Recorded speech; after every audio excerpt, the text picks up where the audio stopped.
काशीनाथ, आप आवागमन अर्थात पुनर्जन्म के बारे में कह रहे हैं। इस संबंध में मेरा ज्ञान पूर्ण नहीं है। यदि आप पुनर्जन्म की व्याख्या करें तो कृपा होगी।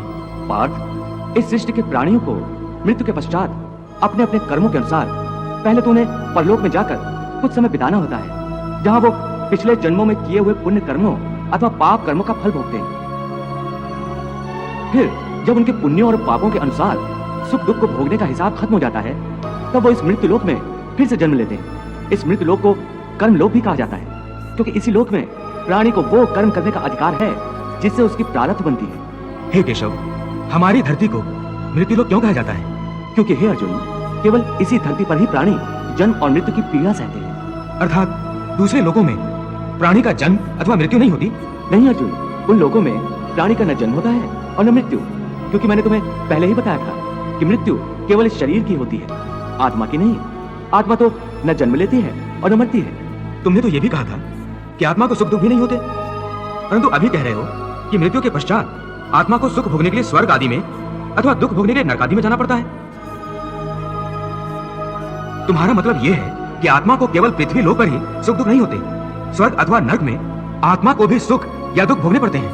नहीं अर्जुन, आत्मा को कहीं किसी स्थान पर या किसी काल में भी सुख दुख छू नहीं सकते, क्योंकि आत्मा तो मुझ अविनाशी परमेश्वर का ही प्रकाश रूप है।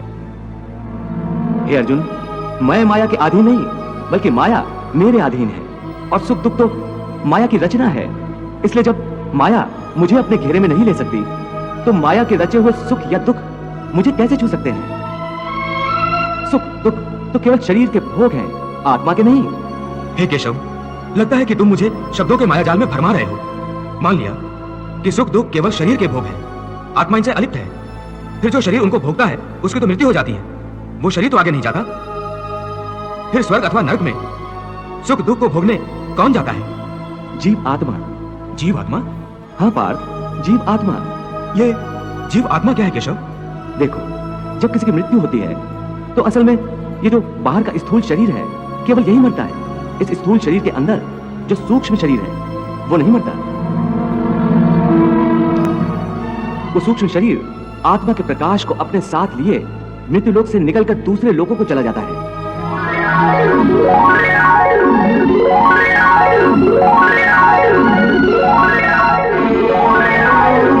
उसी सूक्ष्म शरीर को जीवात्मा कहते हैं। इसका अर्थ है कि जब आत्मा एक शरीर को छोड़कर जाती है तो साथ में जीवात्मा को भी ले जाती है।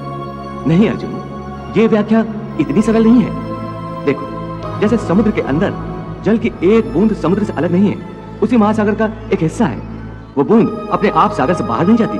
हाँ, कोई उस जल की बूंद को एक बर्तन में भरकर ले जाए तो वो समुद्र से अलग दिखाई देती है। इसी प्रकार सूक्ष्म शरीर रूपी जीवात्मा उस आत्म ज्योति के टुकड़े को अपने अंदर रखकर अपने साथ ले जाता है।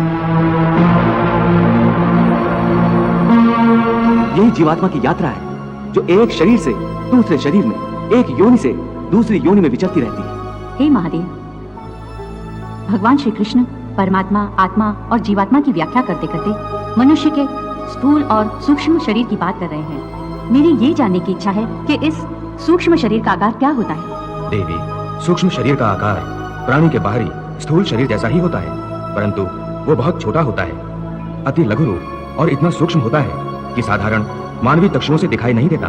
प्रभु, भले ही छोटा है, पर है तो शरीर, फिर क्यों नहीं दिखाई देता? क्योंकि उस शरीर में पृथ्वी और जल जैसे स्थूल तत्व नहीं होते, इसलिए स्थूल चक्षुओं को वो दिखाई नहीं देता। देवी, भगवान की इस महाविशाल सृष्टि में भिन्न भिन्न लोकों में रहने वाले जीवों के शरीर भिन्न भिन्न तत्वों से बने होते हैं। मानव शरीर 5 तत्वों से बना है, परंतु उसके अंदर सूक्ष्म शरीर एक ही होता है?